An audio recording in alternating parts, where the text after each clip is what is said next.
Et pour ça, je vous demande d'accueillir Laurent Boiteux.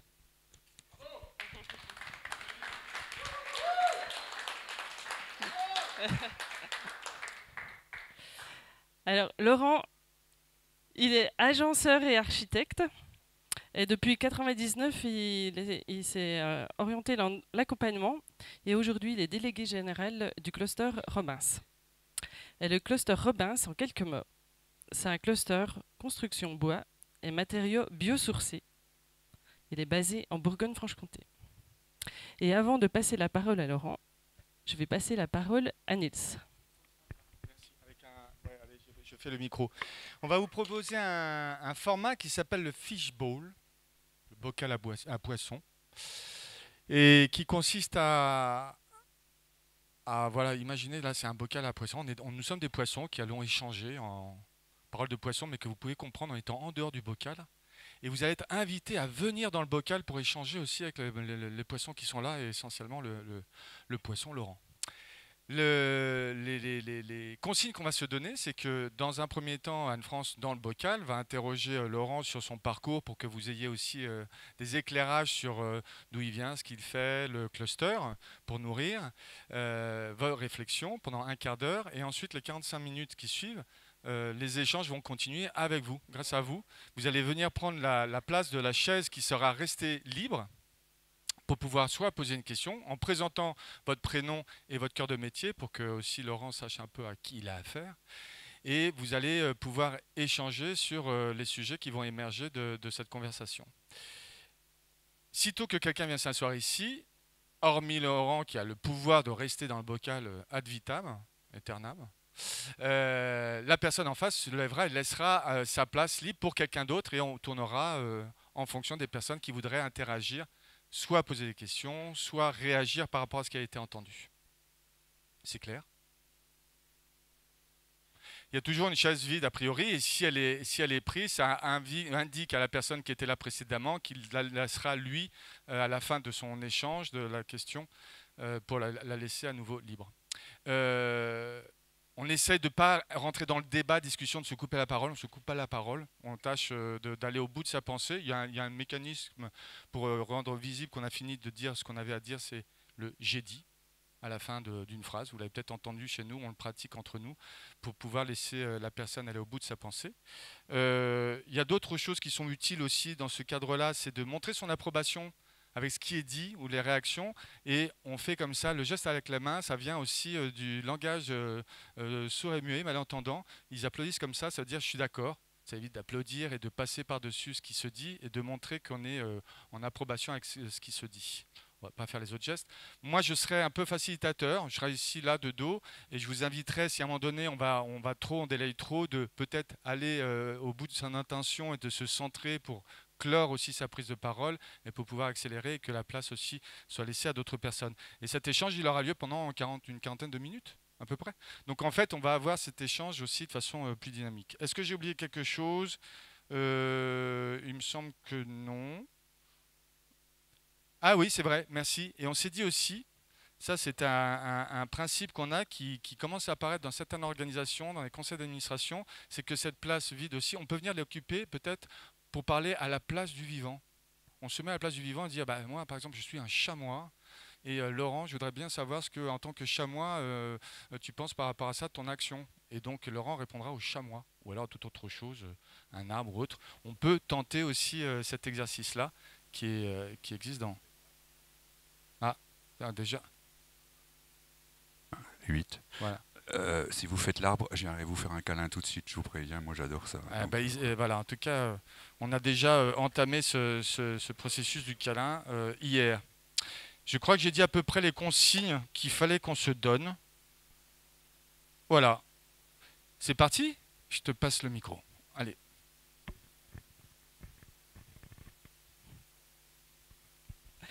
Eh ben, Laurent, déjà, on va faire un peu connaissance avec toi. Est-ce que tu peux nous dire un peu les rôles que tu as eus, ceux d'aujourd'hui, un petit peu ton parcours, d'où tu viens? comme je l'ai dit tout à l'heure, je viens du ventre de ma maman, mais j'ai déjà eu 2 vies. Je suis né last millennium, en 1969, et j'ai vécu Ben, 30 ans, jusqu'en 99, d'une manière conventionnelle, en essayant d'écouter ce que l'on m'apprenait. Et je suis fils de paysan, donc j'étais extrêmement manuel, et j'étais dans les sciences dures. Et j'adore le bois. J'ai toujours aimé maltraiter le bois, prendre des gouges, des ciseaux à bois, des scies, le broyer, le casser, le malaxer et en faire quelque chose d'autre. Tuer un être vivant pour en faire autre chose que je maîtrisais. Et j'étais vraiment dans les sciences dures comme ça, donc j'ai voulu faire menuisier, mais malheureusement j'étais très bon à l'école. Donc les profs et les conseillers d'éducation ont dit non, non, toi tu vas pas en CAP, tu vas pas en BP. Donc on m'a mis en des trucs, les jeunes, si vous connaissez pas, ça s'appelle des brevets de technicien. Et puis après j'ai continué en BTS. Et en même temps, un peu revanchard, je pense, j'ai passé mon CAP et mon BEP en parallèle, sans le dire à personne. Et j'étais dans le dur, dans le fer, j'étais heureux. Mais malheureusement, ça marchait très bien à l'école. Parce que je suis un parfait petit soldat, moi, quand on me dit quelque chose, je le fais, puis l'école, c'est ça, il suffit d'écouter. Donc j'ai continué l'école après. Tous mes collègues de CAP, de BEP sont partis et puis ont commencé à travailler avec leurs mains, à travailler du bois, puis à monter des boîtes, puis à se marier, à avoir des enfants, un chien, ça dépendait des âges, mais à peu près comme ça, et à monter des boîtes, et puis avec leur petit CAP, à monter des boîtes qui aujourd'hui, j'en ai encore vu un avant-hier, sa boîte elle vaut 12 millions, il a un CAP et il embauche 6 ingénieurs. J'ai trouvé ça vachement beau comme histoire. Mais moi j'étais bon à l'école, donc j'ai continué. J'ai fait les beaux-arts, les arts déco, tous ces trucs-là. Puis après, j'ai fini en architecture. Et je suis sorti de l'école, j'avais 28 ans. Et à 28 ans, j'ai commencé à vouloir faire. Donc je suis retourné voir tous mes copains menuisiers et tout, qui m'ont tous dit « Non mais Laurent, on veut pas de toi, t'es trop intelligent. De toute façon, tu voudras trop de pognon, t'as un diplôme d'archi.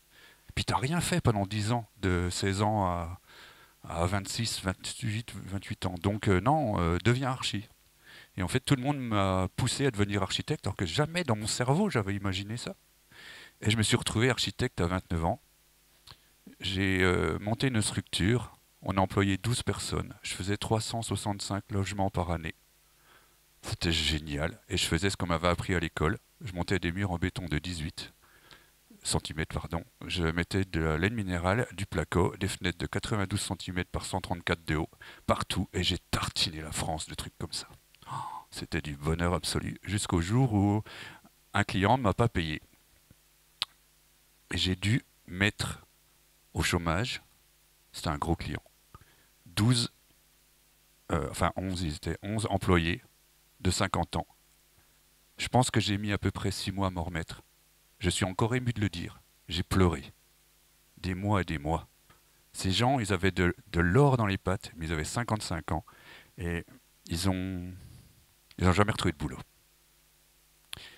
Et là, je peux vous dire que quand on est au fond, je ne sais pas si vous connaissez un dieu pour moi qui s'appelle Mano Solo, qui a dit une phrase magnifique, il y a toujours plus profond que le fond. Je crois que j'étais au fond, mais il y a encore plus profond.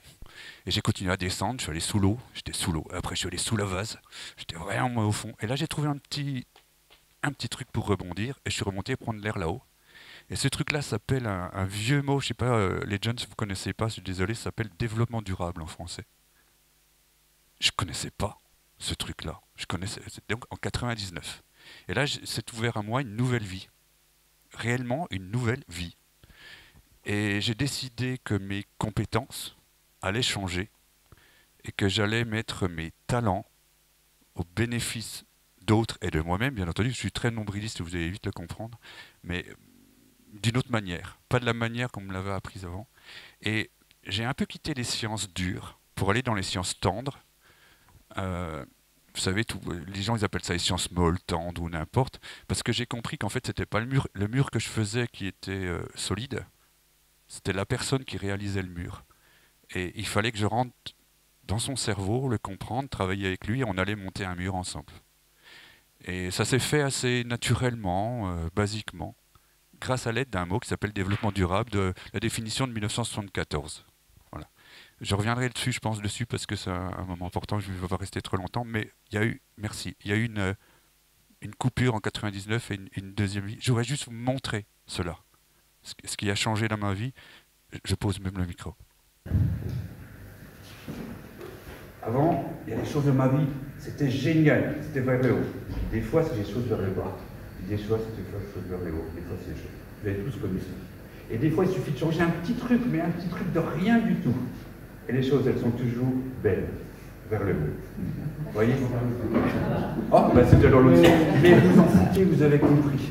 Il n'y a juste rien qui change. Il n'y a pas de magie, il n'y a pas de truc. C'est juste comprendre cela.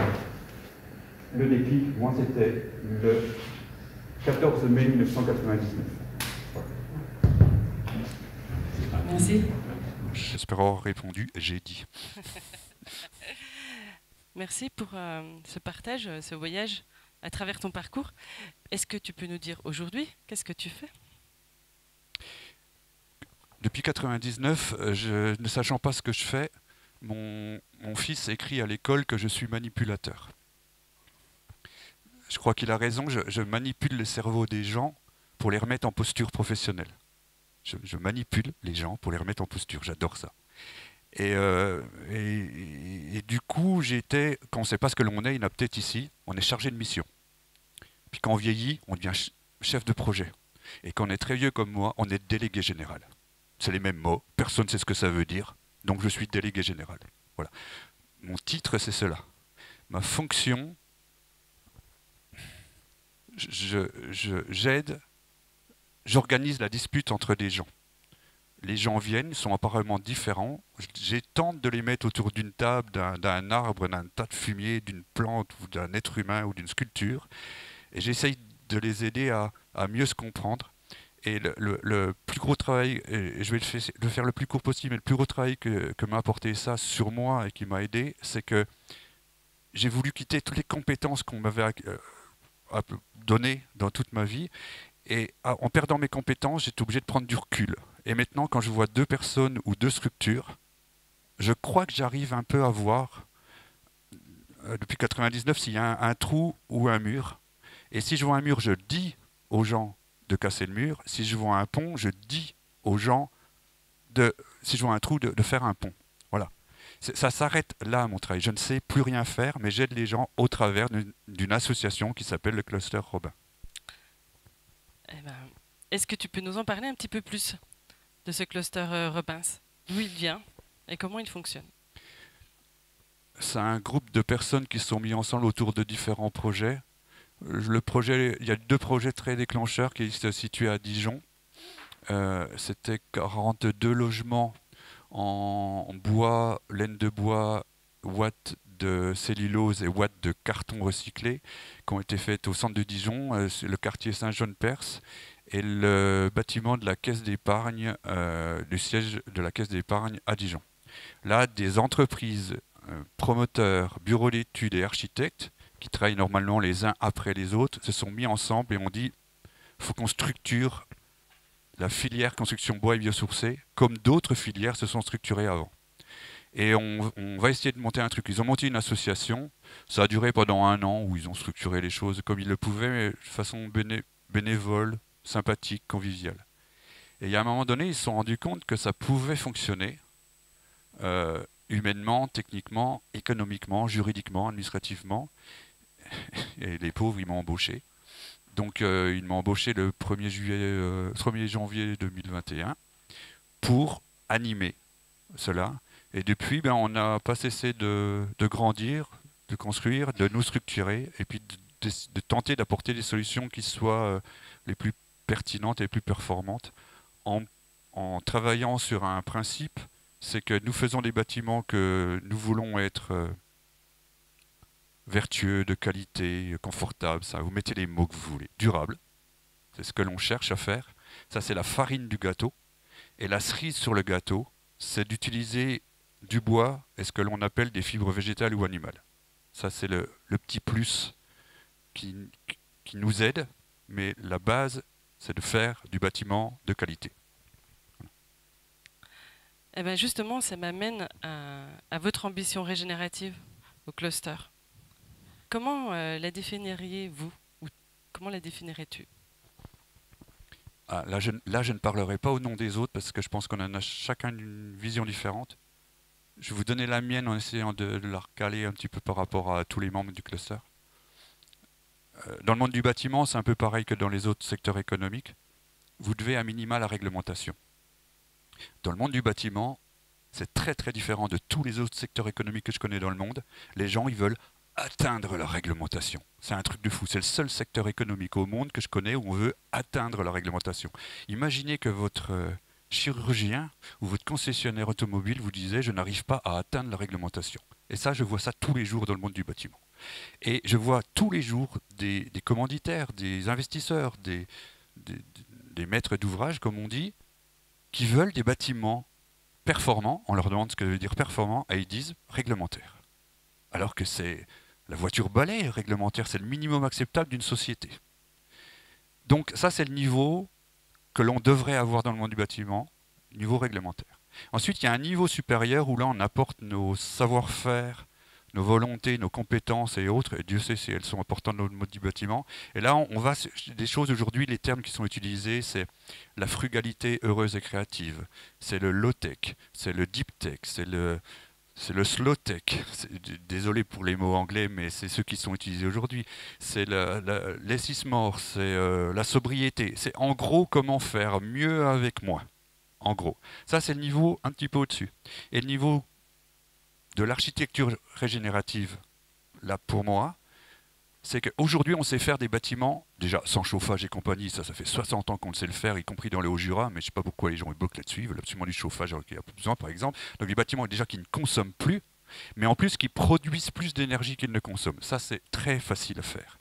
Mais par contre, faire des bâtiments qui produisent plus de biodiversité qu'ils n'en ont consommé en venant prendre un espace sur la planète, ça c'est déjà plus compliqué.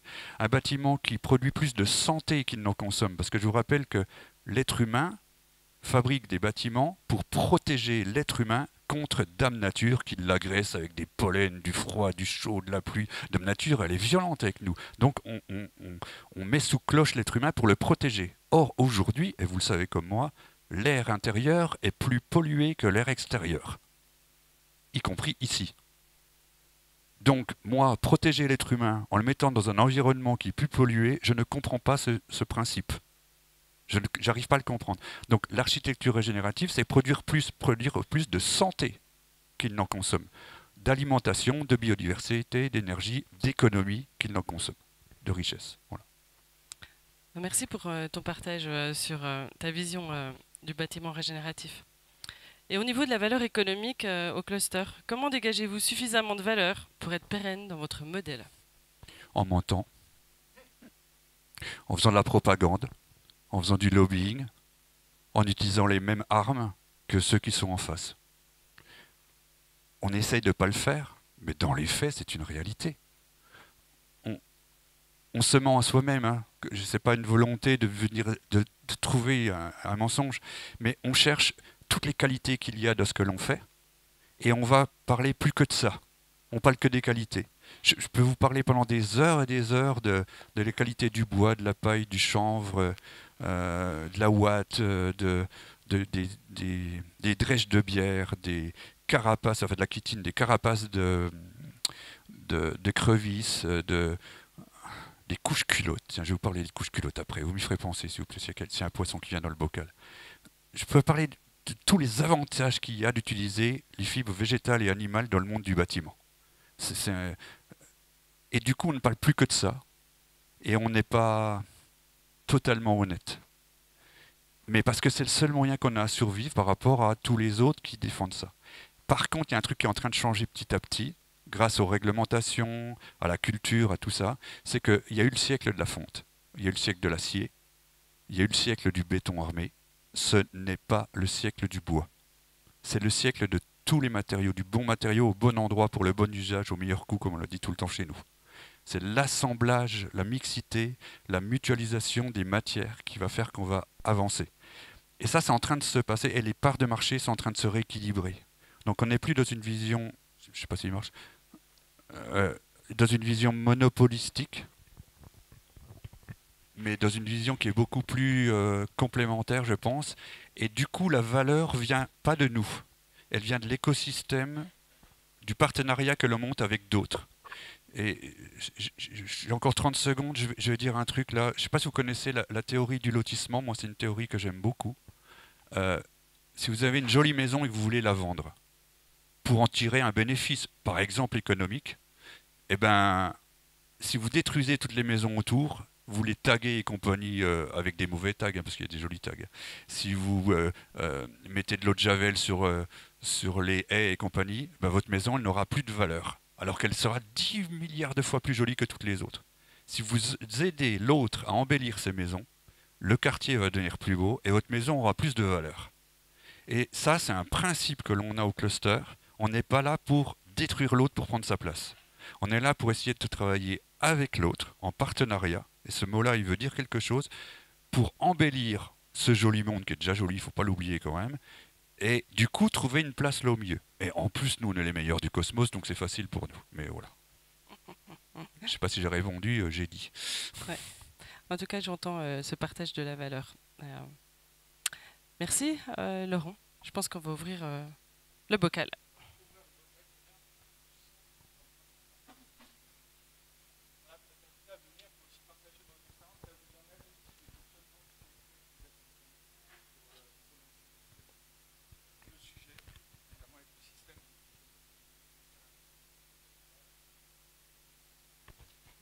S'il y a des poissons qui veulent buller, c'est avec plaisir.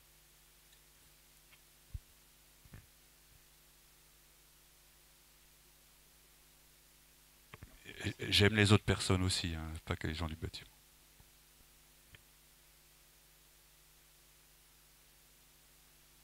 Pardon ? Pas ici.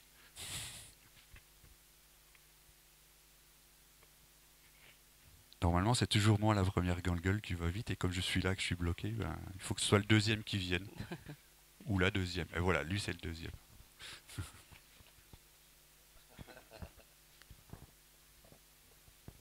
Ouais, bonjour, je m'appelle Jean-Marc Bouillon. Moi, je travaille sur un sujet au niveau de ce que j'appelle d'une manière un peu provoque le plastique durable. Et donc ma question, c'est dans ces approches régénératives, biosourcées, on sait que dans la construction, on utilise beaucoup de plastique dans nos industries. Et comment vous voyez les choses et comment vous faites pour progresser par rapport à de meilleurs usages du plastique, de meilleure conception, une meilleure régénération? Avec deux choses. D'un côté, des exigences. Moi, j'appelle ça du militantisme professionnel, mais des exigences. Un curseur que l'on veut monter vers le haut pour savoir où on va. La définition du biosourcé aujourd'hui, c'est il y a un pourcentage de matière végétale ou animale dans la matière. Il y a des goudrons et des plastiques biosourcés aujourd'hui. Il suffit de mettre 0,01% d'une fibre de chanvre dans du goudron pour que ça devienne du goudron officiellement biosourcé en France. Nous, notre exigence, c'est de dire on veut minimum, selon les cas, sur les matières, parce qu'après ça peut être complexe, 70 ou 80% de fibres végétales ou animales dans le produit global. Donc cette exigence de niveau de quantité, par exemple, pour nous, elle est importante pour atteindre les niveaux du bilan carbone que l'on veut obtenir. Ça, c'est la première chose. La deuxième chose, c'est en s'appuyant sur un mot qui est le mot innovation, qui, pour moi, est souvent mal compris. C'est pour ça que je vous ai ramené ça. Je vais vous montrer physiquement ce qu'est l'innovation. Est-ce qu'il y en a encore qui sont réveillés? Ouais, je vous montre.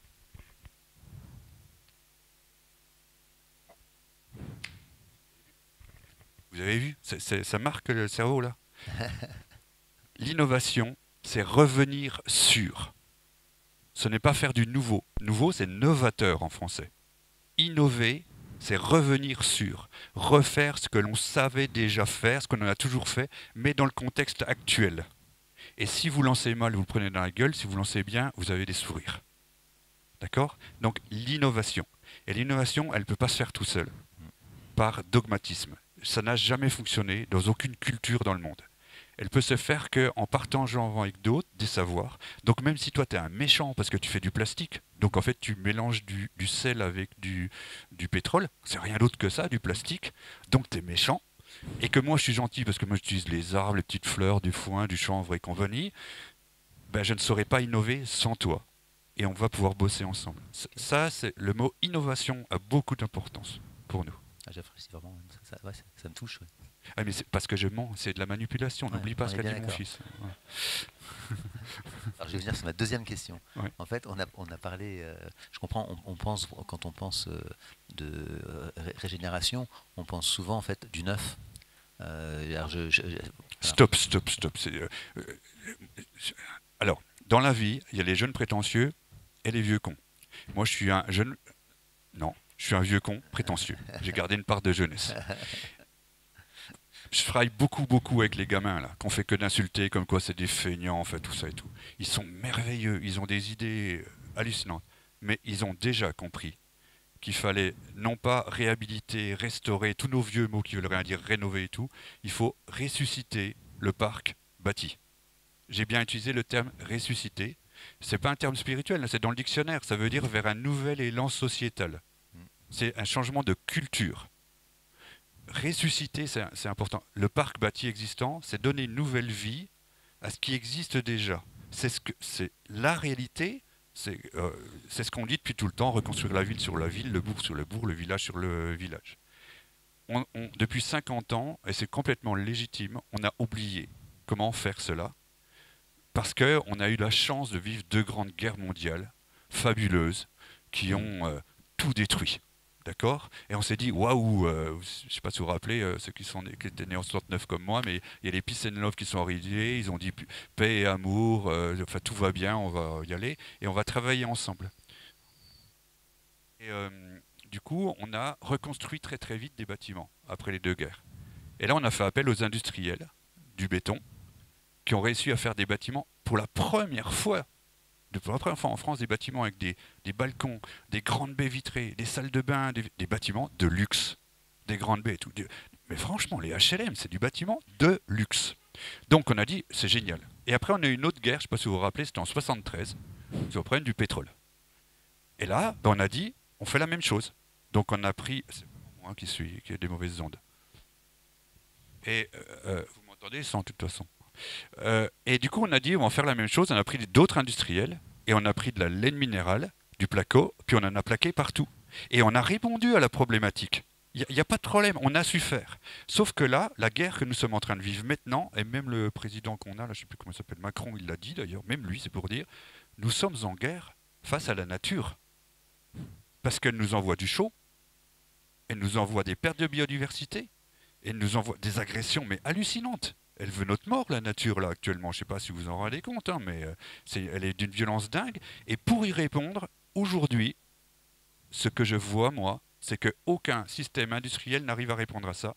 Et donc, il faut qu'on change notre culture constructive pour revenir à ce qu'on faisait avant, avec une stratégie, une harmonie, une cohérence plus importante pour rééquilibrer un petit peu tout ça. Et du coup, il faut qu'on accepte de perdre ces 50 merveilleuses années qu'on a eues pour réagir par rapport à une nouvelle guerre qui pour moi est la 3e vraie guerre mondiale, c'est la guerre environnementale que nous avons la chance de commencer à vivre maintenant et qu'on va gagner que si on accepte de perdre.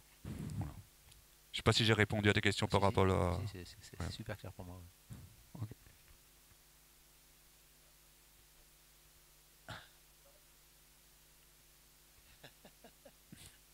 Il y a une chaise vide là, mais je ne sais pas si quelqu'un... Ah, il y a un monsieur qui vient.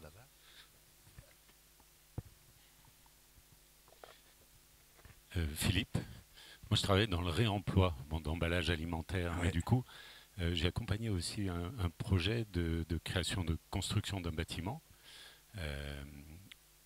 où il y a à peu près 50% de matériaux qui sont issus du réemploi. Vous faites des choses comme ça? Comment vous le vivez chez Robins? Alors, ce qu'on appelle pompeusement l'économie circulaire du berceau au berceau. C'est le fait de dire jusqu'à maintenant, je le dis, c'est pas pour faire sachant, c'est pour vérifier qu'on parle de la même chose. Hein. Pour moi, l'être humain, il va du berceau au tombeau. C'est-à-dire qu'il prend quelque chose, il le transforme, il en fait un habitat, et puis à la fin, quand c'est fini, il le met à la poubelle. Avec Belle Maman, on fait la même chose, on l'enterre, on l'enfouit ou on la brûle, pareil. Les industriels ont trouvé un truc d'enfer, ils ont dit non mais attends, Belle Maman comme les matériaux, ce serait bien plutôt que de les enterrer, de les enfouir, soit de les recycler, on n'a pas réussi avec Belle Maman, mais les brûler, de les valoriser énergétiquement parlant, ce qu'on appelle du recyclage et de la valorisation énergétique. Donc ça c'était la première étape ces 40 dernières années. Et là, on va vers les deux autres étapes qui correspondent plus à la nature pour moi maintenant, c'est la réutilisation ou le réemploi de choses. Parce que c'est deux choses différentes. Je peux prendre une porte ici et en faire un panneau acoustique ou un bureau sur un autre chantier, ou prendre une porte ici et en refaire la même porte sur un autre chantier. Donc si c'est de ça dont tu parles, oui, on essaye d'utiliser énormément le réemploi. C'est relativement facile quand on prend les sanitaires, les faux plafonds, vous savez, ces choses admirables, 60 cm toutes blanches, là, des choses comme ça, c'est très facile à prendre en compte. Pour faire de la structure, ça devient beaucoup plus difficile. Et surtout, ça re-questionne sur quelque chose de très profond pour moi, c'est que on a compris qu'on n'avait plus de matière sur la planète Terre. Je pense que en tout cas les jeunes, ils l'ont compris. Donc on ne peut plus prendre la matière première. Mais la matière première de mon fils, c'est le déchet. Alors, pardon, les produits connexes, excusez-moi d'utiliser des mauvais termes. C'est nos déchets de notre génération qui vont permettre à mon fils de manger, de vivre, d'avoir des... et de construire. Et du coup, comment dire ça? Utiliser les déchets plutôt que de la matière première qui vient de la...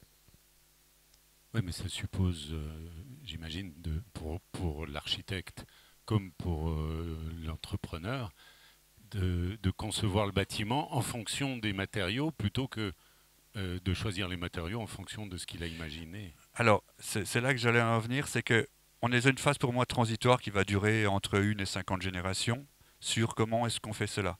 Mais le but du jeu, c'est d'arriver à faire des bâtiments et des réhabilitations démontables pour pouvoir faciliter ça. Et ça, c'est un défi, mais hallucinant.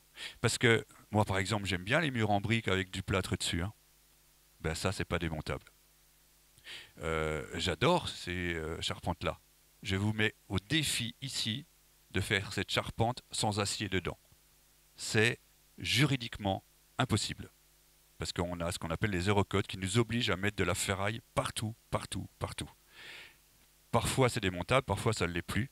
Donc c'est un vrai travail d'anticiper dans quelques générations le fait que nos bâtiments seront faciles à réemployer. Parce qu'aujourd'hui, juridiquement, administrativement, techniquement, économiquement, ils sont encore difficiles à faire dès que les parois sont composites, parce qu'on a appris à faire des parois composites. Voilà. Mais sinon, oui, c'est un enjeu.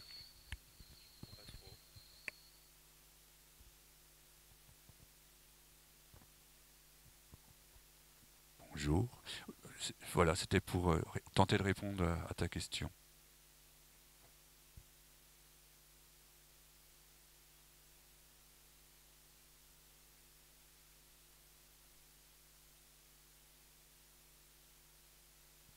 Les poissons, c'est toujours très bavard. Parce que tu nous as dit tout à l'heure, le premier groupement, c'était en 2001, quelque chose comme ça. Il t'a embauché 20 ans après? Le groupement, c'est 2019. Je vous le présente en 2 secondes. Vraiment 2 secondes.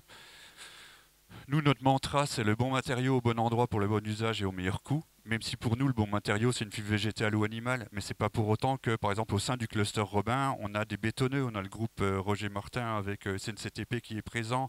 On a Soprema qui aime bien faire aussi du polyuréthane et du polystyrène, qui ne font pas que de la laine de bois. Même s'ils font de la laine de bois ou de la ouate de glacine. Vous savez, la glacine, c'est le papier qu'il y a derrière les autocollants que vous avez. Et qu'il recycle. À Beaune, là, il y a l'usine qui va commencer au mois de décembre à se lancer. Donc il y a des gens qui ne sont pas forcément dans la même philosophie qu'un constructeur ou un charpentier bois, pour exemple. On s'en moque de tout ça. On a établi des valeurs. Je vous invite à établir des valeurs. Pour nous, c'est important, la notion de... Passant avec ta voix bien placée. Voilà. Et donc on a une gouvernance qui est passée de 12 administrateurs à la semaine dernière à 16, parce que nous l'ouvrir le plus démocratiquement parlant, et tous nos conseils d'administration sont ouverts à l'ensemble des membres, même si on est très nombreux. Ils n'ont pas le droit de vote, mais ils ont le droit de discussion, en tout cas c'est ouvert, ce sont en réalité une vote. Et puis les entreprises pour le moment, c'est 33 entreprises très différentes qui fonctionnent, qui sont présentes, et comme pratiquement tout ce qui se fait en Bourgogne-Franche-Comté, les gens qui sont là, ils travaillent là. Les gens qui sont là, ils travaillent là. Et les gens qui sont là, ils travaillent là. D'accord? En gros. Donc on a 3 grands centres de gravité, c'est le Pays du Bois, le Jura et le Haut-Doubs. Les zones économiques, Dijon, et le Sud-Bourgogne, où on a beaucoup de choses, notamment plutôt sur la paille en Bourgogne et sur le tridimensionnel, l'éco-sanction 3D. Mais là, on vient d'ouvrir une nouvelle campagne d'adhésion, on va augmenter assez vite, mais doucement, on y va tout doucement, qualité avant quantité, et on va commencer à répartir un peu plus large.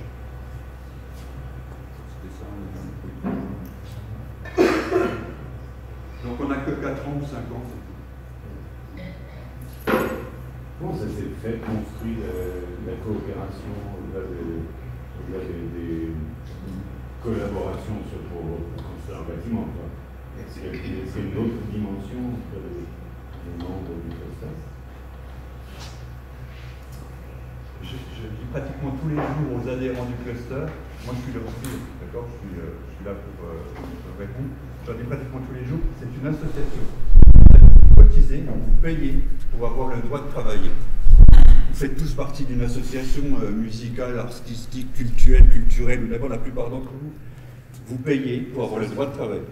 Donc en fait, c'est des gens qui travaillent, qui peuvent avoir 45 millions de chiffres d'affaires, 118 employés, Simonin du côté de Morteau, par exemple, c'est un exemple. Et ben Christian, le grand chef, il prend des journées entières, il vient, il se déplace, il se met autour d'une table, et puis on discute, on parle, et on travaille ensemble. Et puis, alors qu'il a cotisé, et il travaille, et il fournit ce travail, il le met en partage avec les autres. Et moi, mon travail, j'ai un travail d'ensemblier.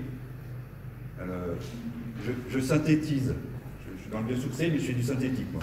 Je synthétise les pensées, les propositions, les paroles et les expériences et le partage des autres pour le retransmettre au bien commun à l'intérieur du cluster, quand c'est une valeur extrêmement importante, et quand c'est une valeur de structuration, pour leur partager au plus grand nombre, pour faire du lobbying et de la propagande. Il faut dire, regardez notre filière, à quel point elle est belle, et elle peut avoir des intérêts pour vous. Donc venez, on vous aime. Mais ça, c'est pas de la coopération, c'est un talent personnel de coordinateur, chez porte-parole. J'ai le droit de donner ma définition de la coopération. C'est pour ça. Vous aimez les gâteaux? Oui, moi aussi. Pour moi, un chantier aujourd'hui, on coopère. Il faut tous qu'on soit con. On est d'accord que con, c'est ensemble. Ça veut dire conjoint, conjointement, consensuel. Con, ça veut dire ensemble. Moi, j'invite tout le monde à être con. Et du coup, pour devenir con, il faut faire du quelque chose. Parce qu'il y a le mot ensemble qui vient. Donc la coopération, c'est opérer ensemble. Et ce que je vois, moi, c'est que je prends un architecte, un bureau d'études, un économiste, un maçon, un charpentier, tous les gens là, chacun vient amener sa valeur, son savoir, son talent, ses erreurs, et le positionne, et ça donne un bon gâteau. Et ça, pour moi, c'est de la coopération, aujourd'hui. Et s'il y en a un qui se trompe parce qu'il a mis du sel, alors que c'est un gâteau sucré, c'est sur lui qu'on va taper. D'accord? Ça, c'est ma définition de la coopération aujourd'hui. Nous, on essaie de travailler en collaboration, pas en coopération. La collaboration, laborer, le travail, le labeur, le labour. On laboure le champ ensemble. On vient, on a tous la farine, la petite cerise, le sucre, l'huile s'il en faut, des choses comme ça. Chacun apporte et on fait ensemble le gâteau. Il n'y a pas de part. Si le gâteau n'est pas bon, tout le monde est responsable. J'ai bien dit tout le monde. Ça cale tout de suite les niveaux de responsabilité entre les gens. C'est-à-dire que nous, ce que tu appelles la coopération, qui à mon avis est ça, et ce que moi j'appelle la collaboration, c'est on ne scinde pas l'individu dans le nous. On demande au je d'exister, parce que sans le jeu, il n'y a pas de nous. Donc on demande d'exister, d'apporter, d'être, d'avoir le droit de faire des erreurs, d'avoir le droit de donner des directives, d'avoir tous les droits, à condition qu'on arrive à le placer dans un nous et de construire un nous. Ce nous, c'est ce que nous on appelle la collaboration. Et du coup, si un projet ne marche pas, c'est tout le monde qui perd. S'il gagne, c'est tout le monde qui gagne. Donc on est dans ce principe-là. Et ça, c'est naturel. On ne se pose pas la question de savoir si c'est la faute de l'architecte, du charpentier, du maître d'ouvrage ou du financeur. On ne se pose jamais cette question. On essaye de faire des projets ensemble, des projets communs. Est-ce qu'on s'est mieux rapproché là, dans des mots qui sont pas toujours les mots. Par contre, là, les scopes, les coopératives et autres de marché, de matériaux, de gens et tout, les groupements d'entreprises, puisque moi je génère des groupements d'entreprises individualisés par rapport à des appels d'offres qu'il y a. Il est vrai qu'on appelle ça de la coopération naturellement. Il est vrai que la Fédération des scopes parle de coopération. Pour moi, on devrait utiliser le terme de collaboration en français. Je parle dans le dictionnaire. Et je sais qu'il utilise le terme de coopération dans l'esprit de la collaboration. Je pense qu'on se retrouve là-dedans. Ce qui est quand même important, c'est que j'ai une phrase que je m'étais notée que je voulais vous dire, que j'adresse maintenant parce qu'il y a eu le boomerang, il y a l'autre truc, et puis il y a ça. 3 trucs à retenir, ça va, ça devrait le faire. C'est « Nous avons beaucoup fait, mais qu'avons-nous accompli ?» Ça, cette phrase, elle est née le 31 décembre 1999 dans mon cerveau. Parce que moi, tous les fins d'année, le 31 décembre, je me dis, tiens, qu'est-ce que j'ai appris cette année? Et mon changement de vie, eh ben, le 31 décembre, c'est la phrase qui est sortie, naturellement. Je suis persuadé que quelqu'un d'autre l'a dit ou écrit quelque part, ne vous inquiétez pas, moi je ne crée rien. Mais en tout cas, elle est sortie de mon cerveau à ce moment-là. Nous avons beaucoup fait, mais qu'avons-nous accompli? Moi, ce qui m'intéresse, c'est pas ce que l'on fait, c'est qu'est-ce que l'on accomplit. Tu peux réaliser ce bâtiment-là.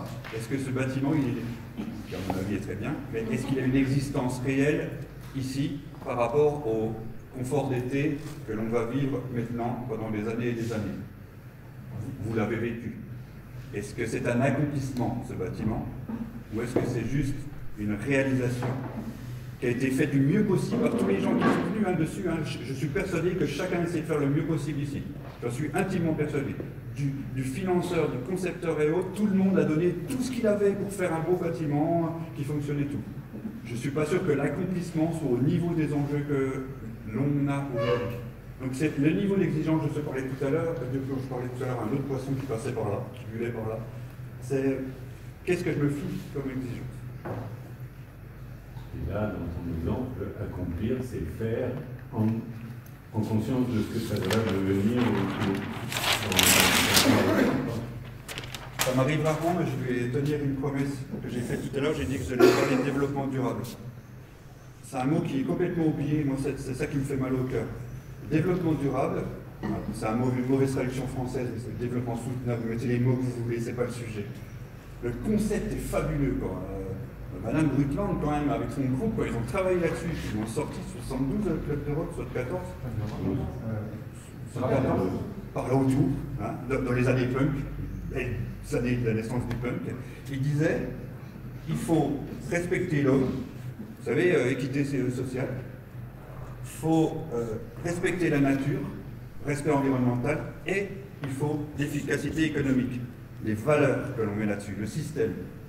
Et ça, je trouve que c'est fabuleux. Moi, personnellement, j'ai fait 10 ans de ma vie dans le social, j'ai fait 10 ans dans l'environnement, j'étais dans des milieux très militants, associatifs, très costauds. Il y a 25 ans, on me traitait de Khmer vert, hein, pour tout dire. Maintenant, on me paye pour dire les mêmes phrases. Rien n'a changé, même paye. Ça veut dire qu'on commence à venir là-dessus. D'accord? Et je pense que le bel équilibre, il est là. En réalité, aujourd'hui, il faut qu'on arrive à trouver l'harmonie entre ces 3 sujets d'importance. Vraiment.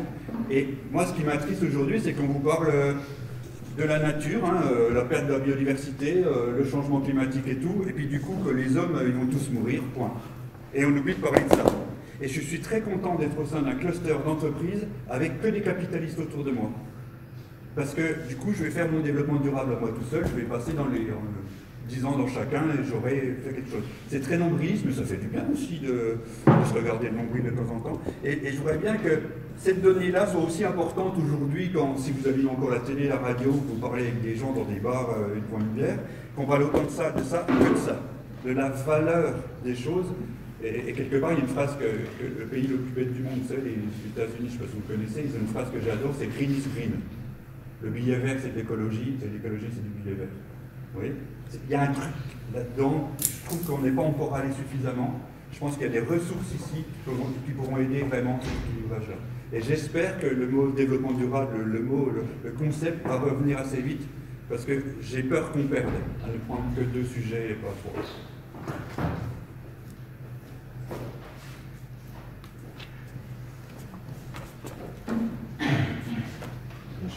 Ils sont assommés, je crois. Non, c'est inintéressant. C'est simplement parce que c'est inintéressant.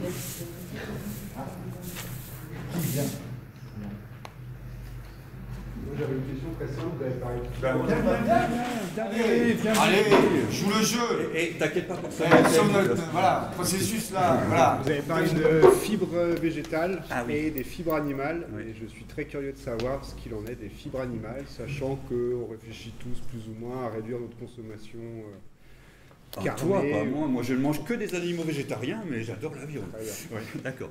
Alors, dans les matières animales, à ma connaissance actuellement, qui sont assez développées, on a, depuis des millénaires, la laine de mouton, d'accord, qui est en redéveloppement aujourd'hui, sur lequel moi j'ai une approche assez critique quand même, non pas par rapport à la laine, parce qu'il faut bien l'enlever de temps en temps au mouton, et en étant fils de paysan, je sais qu'il aime bien aussi, d'accord. Pour autant, c'est ce qu'il faut en faire derrière pour que dans le monde du bâtiment, ça soit pérenne à l'échelle du bâtiment. Donc, ça peut avoir des intérêts, mais j'aime pas trop les adjuvants qu'on met dedans. Et puis, quand on n'en met pas, je trouve que c'est un peu limite. Mais c'est une filière en voie de développement, y compris en Bourgogne-Franche-Comté aujourd'hui, quand même qu'elle a. On avait un excellent isolant acoustique, qui était génial, surtout si on faisait des boîtes de nuit et tout, enfin pour les fréquences basses. Ça a duré pendant 6 ans, j'en ai même mis en place, de la plume de canard, plume de poussin en réalité. Jusqu'au jour où on s'est rendu compte qu'en fait qu'on broyait du poussin pour faire les isolants. Je vous avoue, ça nous a un peu crispés. Donc, cette voie était sans issue. Donc elle a disparu. Et ce qui vient énormément, est-ce que vous mettez en place, vous, chez vous, dès que vous avez un enfant, puis que vous repeignez la chambre pour l'enfant qui va arriver, vous utilisez énormément de chitine. Ce sont les carapaces d'écrevisses dont je parlais tout à l'heure, par exemple. Tous les restes de beaucoup, pas de la sylviculture, de l'aquaculture qui arrive, d'animaux d'aquaculture, on récupère des carapaces pour en produire les adjuvants, pour mettre dans des produits de revêtement. C'est pas synthétisé. Qui ne sont pas synthétisés. Okay. Voilà. Ça, c'est les exemples que je connais qui sont courants aujourd'hui. Effectivement, il n'y en a pas énormément. D'autres commencent à arriver, mais on est pour le moment, à ma connaissance, dans des niveaux de recherche et développement ou d'innovation de laboratoire. Ça devrait rester anecdotique. Honnêtement, je pense que oui. Il n'y avait pas des rideaux à base de spiruline ou des... Si, alors oui, alors par contre, oui, moi je parle bâtiment, mais à l'intérieur des bâtiments, il y a aussi beaucoup de choses liées aux cuirs végétaux pour ne pas tomber dans les cuirs animaux. Okay. Donc les cuirs végétaux, il y a beaucoup de choses qui se font par rapport à ça. Oui, et du coup, avec des algues, avec certaines plantes, là on retombe là-dessus. Mais on retombe dans végétaux, quoi, tu vois. Et je sais qu'ils mélangent parfois, parce que tu me dis spiruline, pour moi c'est pas un animal, tu vois. Voilà, on retombe dans le biosourcé végétal. Okay. C'est vrai que le champ d'action, avant tout, il est végétal. Oui. C'est bon, t'as répondu, tu voulais faire un rebond là-dessus? Non, mais on est d'accord que ça reste anecdotique. Je suis jamais d'accord. J'ai dit. Tu peux ton prénom et le... moi je fais des lunettes. Amoré. Je t'aime. Je suis pas un arbre. J'ai pas fait de câlin. Mais oui, vous n'avez pas parlé de votre histoire de couche tout à l'heure. Oh les couches, oh les couches. Moi, on m'a traité de Khmer vert, donc j'ai le droit de parler comme un écolo de base. D'accord ? Vu que je me suis déjà fait traiter de Khmer vert, j'ai le droit, puisque j'ai déjà prouvé que je pouvais être un écolo de base. Je suis outré par les gens qui ne veulent plus faire d'enfants parce que notre planète va disparaître. Le principe de la vie, c'est de régénérer la vie.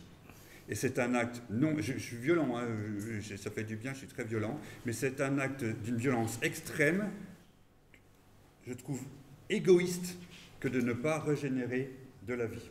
D'accord ? Et du coup, parce que là, on est en train d'aller vers l'immortalité, la quête de l'immortalité qu'on voit partout. Et on vieillit tous de plus en plus. Moi, je pense qu'il faut faire naître des enfants puis crever les vieux comme moi. Voilà. C'est ma vision d'une belle vie ici. Aujourd'hui, on est en train de booster à fond les vieux comme moi. Aujourd'hui, en France, on est à 27,6% de personnes qui ont plus de 60 ans en France. D'accord? Et on produit plus de couches pour vieux que de couches pour bébés. Aujourd'hui, en France.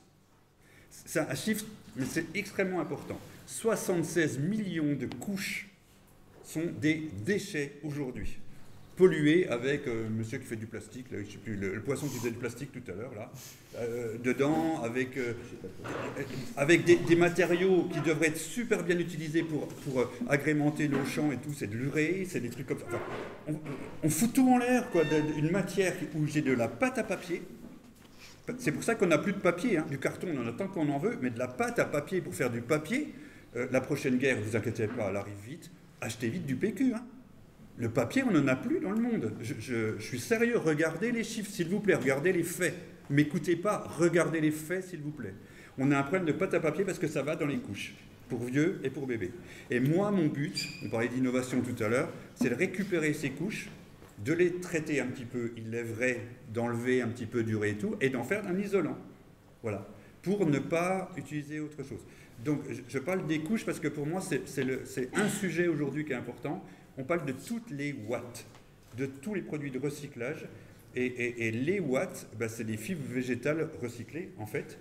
Et il n'y a pas, je vous ai parlé de la ouate de glycine, il n'y a pas que la ouate de carton, il n'y a pas que la ouate de cellulose de papier, il y a aussi la ouate de couche pour bébé qui peut arriver. Et il y a d'autres watts qui peuvent arriver. Et je pense qu'on a, en fait, toute la matière première que l'on veut à disposition aujourd'hui pour faire des très belles choses sans aller la piocher à un truc. Et ça me permet de rebondir sur une chose, c'est que moi ce que j'aime beaucoup, je vous ai dit au tout début, est-ce que vous savez quand vous faites l'amour avec un arbre, là, que vous lui faites un gros câlin, en fait il se protège avec une écorce, il n'est pas fou, hein, il sait que vous êtes un être humain, il se protège bien. Mais le vivant d'un arbre, c'est ce qu'on appelle l'aubier, c'est cette épaisseur-là derrière. Mais tout l'intérieur, il est mort, hein. Il est totalement mort, c'est pour ça que quand la foudre tombe au milieu d'un arbre, il peut continuer à vivre. Là où la sève, elle passe, c'est dans ce qu'on appelle l'aubier. Le duramen, le centre, le cœur d'un arbre est mort. En réalité, un arbre, c'est mort, sauf la périphérie qui, chaque année, continue à croître. Moi, ce que j'aime, c'est faire de la nature morte. Je prends des arbres, la partie morte. La partie vivante ne m'intéresse pas du tout. Les menuisiers l'utilisent, ils utilisent l'aubier. Moi, jamais pour faire un... Si je mets de l'aubier ici, le bâtiment, il va s'écrouler. Donc, ce qu'on aime, c'est la nature morte, que ce soit de l'arbre, que ce soit des produits de recyclage, donc les watts et compagnie, ou ce que ce soit tous les déchets comme la paille. La paille, c'est, vous savez, on fait avec du blé, du riz, du tournesol ou n'importe, ou du chanvre, et on récupère la fibre dure qui, normalement, est jetée. Normalement est jetée. Et on l'utilise pour faire des bâtiments depuis plus de 20 ans, enfin non, depuis des millénaires, mais depuis 20 ans de manière officielle aujourd'hui. Et ce qui me semble intéressant, c'est de travailler avec la mort, en fait. Voilà, avec la mort de la nature, parce qu'elle n'a plus de raison d'être sur la planète Terre. À chaque fois qu'on prend une nouvelle ressource, je prends l'exemple de la paille, on vérifie que l'amendement agricole et que l'amendement pour les litières animales soient respectés, et on n'utilise que le rebut en plus, rien d'autre. Et c'est un sujet qui est important quand vous parlez de la ressource initiale. C'est avec quoi vous travaillez, et je vous invite à travailler sur les déchets, et regardez les déchets que l'on a, c'est hallucinant. Je ne sais pas si j'ai répondu. J'avais d'autres questions après, par là. Vas-y. Je me demandais, du coup, dans le cluster, c'est probablement aussi des intervenants qui ont des intérêts un petit peu divergents. Oui. Comment ça s'organise la collaboration entre ces différents acteurs pour Très mal. Très mal. Ça se passe toujours dans le conflit, dans les négociations et compagnie, un peu de sang et compagnie, mais avec enthousiasme et volonté. Moi, j'aime bien dessiner ça. Vous n'avez du travail que parce qu'il y a un problème à résoudre. Sinon, vous n'auriez pas de travail. S'il n'y a pas de problème, vous n'avez pas de travail. Donc, ne râlez pas quand vous êtes au travail si vous avez des problèmes. Déjà. Donc, on accepte que le problème existe. Le problème existe. Toi, tu es là et tu vois ça du problème. Moi, je suis là, je vois ça du problème. Et lui, l'autre poisson qui est là, il voit ça du problème. Le vrai problème, c'est que si on se met ensemble, comme on fait actuellement, ce que l'on voit ensemble, c'est ça du problème. D'accord ? Et là, on a l'impression de maîtriser le problème puisque chacun a donné son point de vue sur ce problème, sauf qu'on n'a répondu qu'à la moitié du problème. Si je commence à faire, attention, c'est un mot violent en 2025, confiance. Vous avez déjà vu ce mot-là, confiance dans le dictionnaire? Confiance à l'autre. Eh bien, je suis où moi? Je suis là. Eh bien, vous allez commencer à prendre ce que les autres y voient aussi. D'accord? Et puis quand on regarde, on s'aperçoit qu'en règle générale, il ne reste plus qu'un petit bout du problème qui n'est pas maîtrisé parce qu'on ne maîtrise jamais 100% d'un problème, mais qu'ensemble, en faisant confiance aux autres, on arrivait à mieux maîtriser le problème. Donc la réponse, elle est dans comment je fais pour que le groupe soit en confiance et que chaque je fasse confiance à l'autre pour que le nous soit un nous 2 tiers de confiance.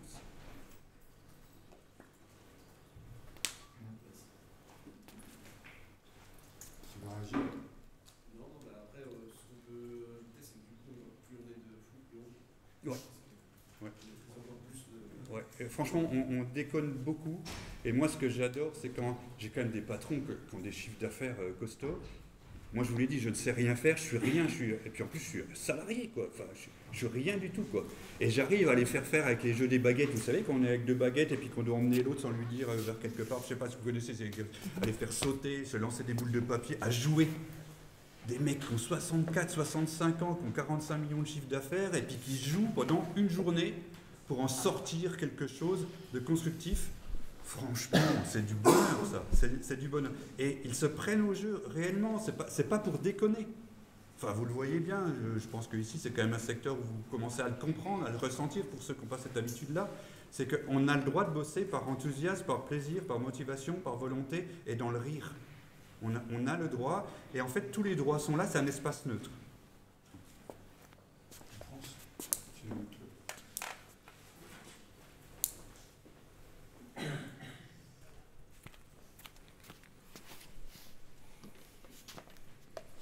Bonjour. Il y a le poisson qui a fait le tour du bocal. Là, il y a le poisson qui a fait le tour du bocal. En fait, on va conclure. Oui, c'est possible. Qu'est-ce que tu aimerais dire en conclusion? J'ai 2 trucs que je voulais vous dire. Ouais. Je vous livre 2 secrets, les miens. Il y en a un, il a été écrit en 1954 par un mec qui s'appelle Jean Cocteau, et qui dicte mes journées depuis... sa phrase, elle me dicte mes journées depuis 2 ans maintenant. Il n'existe aucun précurseur, il n'existe que des retardataires. Je répète, il n'existe aucun précurseur, il n'existe que des retardataires. C'est soit vous n'êtes pas dans votre temps, soit vous êtes dans votre temps. Je le dis à ma manière, no future. On arrête de penser à un futur génial. C'est une connerie. Les punks nous l'ont appris, c'est une connerie de penser à un futur génial. Faites le présent maintenant. Faites le présent beau. Soyez dans votre temps, ne soyez pas des précurseurs, faites aujourd'hui avec les moyens que vous avez, avec les gens que vous avez, avec la motivation que vous avez, et vous verrez que le bonheur, il va arriver, il va continuer sans aucun problème. Faites aujourd'hui, do it yourself, premier principe du punk. Faites-le vous. Deuxième principe du punk, le droit à la légitime différence. Laissez l'autre être lui-même, laissez-moi être qui je suis. Ce principe-là, et soyez dans votre temps. Si vous n'êtes pas dans votre temps, vous êtes en retard. Je prends un exemple hyper pragmatique aujourd'hui. Il y a des gens qui commencent à se rendre compte qu'il fait un petit peu chaud. Et franchement, qu'il fasse 45 degrés ou 50 degrés en journée, moi j'aime pas le chaud. Mais je l'ai déjà vécu, au Chili, en Australie, en Mongolie, j'ai déjà vécu, c'est pas un problème du tout. On n'est pas bien, on boit de l'eau, bon, ok, d'accord. Mais la nuit, ça se refroidit. Moi, le problème aujourd'hui, c'est que chez moi, pas chez moi parce que j'ai eu la chance de faire un bon bâtiment, chez vous, là, et sans dédaignement, qu'on soit clair, chez la majeure partie des gens, aujourd'hui, il fait quoi? 25 degrés la nuit? Vous descendez plus. C'est ça le problème. Et le corps, il ne peut pas tenir cela. Il ne peut pas. L'année dernière, on a eu 1000 morts en une semaine à Jérusalem. C'est pas par alérisme que je dis ça, c'est de la biologie. Le corps ne peut pas tenir des températures plus de 30 degrés longtemps. Au-dessus de 36, il ne peut plus. C'est pour ça qu'on est à 36 là. Il ne peut plus. Donc aujourd'hui, c'est quand même important qu'aujourd'hui, on se pose la question du confort d'été, en plus du confort d'hiver, en plus de tous ces autres sujets-là. Et du rafraîchissement de la nuit si ça ne se refroidit pas et qu'on ne veut pas de clim. dont je fais partie, c'est un vrai gros sujet. Et c'est aujourd'hui qu'il faut le traiter. Et je vous rappelle que nous, quand on fait des bâtiments, ils doivent durer au moins 30 ou 50 ans. Et qu'on sait que ça va être, qu'on soit gentil ou méchant, que ce sera pire dans 30 ou 50 ans. Donc il faut quand même qu'on anticipe là-dessus et au moins qu'on réponde à aujourd'hui. Donc ça, c'est le premier truc que je voulais vous dire, parce que vous sentez que les mots là, ils sortent pas de la tête, hein, ils sortent des tripes et du cœur, hein, et ça passe pas par la bienveillance ou je sais pas quoi, hein, ça sort direct, quoi. Mais parce que des fois, il faut parler avec les tripes et le cœur aussi. Il faut des exigences qui viennent de là, pas qui sont politiquement propres. Parce qu'il en va d'une survie, de notre confort, de notre bien-être, et peut-être de l'espèce. Ça, c'est le premier point que je voulais donner. Et le deuxième cadeau que je voulais vous offrir, c'est... je vais le faire là. Non, c'est bon. C'est un triangle. J'adore, je ne sais pas si vous l'avez vu depuis tout à l'heure, j'adore des triangles. Il y a des gens... J'essaie de faire la conclusion par rapport à ce que je disais sur le développement durable, qui pensent que le nerf de la guerre, c'est le pognon. Il y a des gens qui pensent sincèrement ça aujourd'hui. Ce qui est dommage, c'est qu'ils se trompent. Parce qu'il y a 3 nerfs de la guerre. Moi, je connais des gens qui sont multimilliardaires. J'ai déjà bossé pour eux. Ils ont toujours un rêve qui est supérieur à ce qu'ils peuvent se payer. Vous allez voir un smicard, un multimilliardaire, ils veulent toujours plus que ce qu'ils peuvent se payer. Tout le monde veut, tout être humain veut toujours plus que ce qu'il peut avoir. C'est un principe. Je ne sais pas, c'est comme ça que les découvreurs, je ne sais pas. Et je connais plein de milliardaires, par exemple, qui aimeraient aller sur Mars. Bah, qui y aillent. Mais ils ne peuvent pas, ils sont trop vieux. Ils ont du pognon, hein, mais ils ne peuvent pas. Ils sont trop vieux ou n'importe. Quelque chose ne peut exister que si vous avez des compétences, du temps et de la valeur. Il y a 3 nerfs de la guerre, les compétences, le temps et le pognon. Moi, c'est un truc que je dis très très souvent, vous avez rarement assez de pognon, de valeur, de richesse par rapport à votre rêve. Soit vous me laissez plus de temps, soit vous me laissez aller chercher ou développer mes compétences un peu plus, l'un ou l'autre ou les deux. Oui, je suis d'accord, le triangle ne sera pas isocèle, donc il sera moins harmonieux, moins équilibré. Oui, ça va être un peu plus dur, ça va piquer un peu dans les angles là, mais vous aurez votre rêve abouti. Et donc, tant qu'on continuera dans cette société à penser que le pognon, c'est l'unique nerf de la guerre, je pense qu'on se trompera, mais vraiment dans le fond. Et que si on comprend qu'il y a 3 nerfs de la guerre et qu'on redonnera de la valeur aux compétences, ça s'appelle un être humain en général, et la notion du temps, je crois que là, on va avancer grandement. Et ça, c'est une des valeurs qu'on se donne au sein du cluster, c'est de se laisser du temps et de mettre des gens autour d'une table pour pouvoir se faire du pognon. Parce que c'est ça le but du jeu, quand même. Voilà. Merci Laurent, merci d'avoir parlé avec ton cœur et avec tes tripes. Merci de nous avoir raconté ton histoire, ton parcours, et merci de nous avoir raconté le cluster.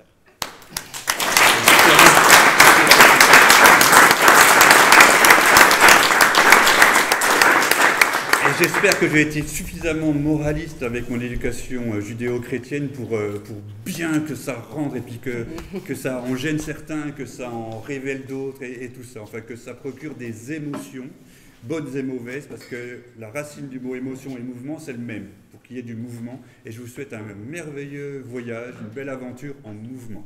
Voilà. Merci pour ce mouvement.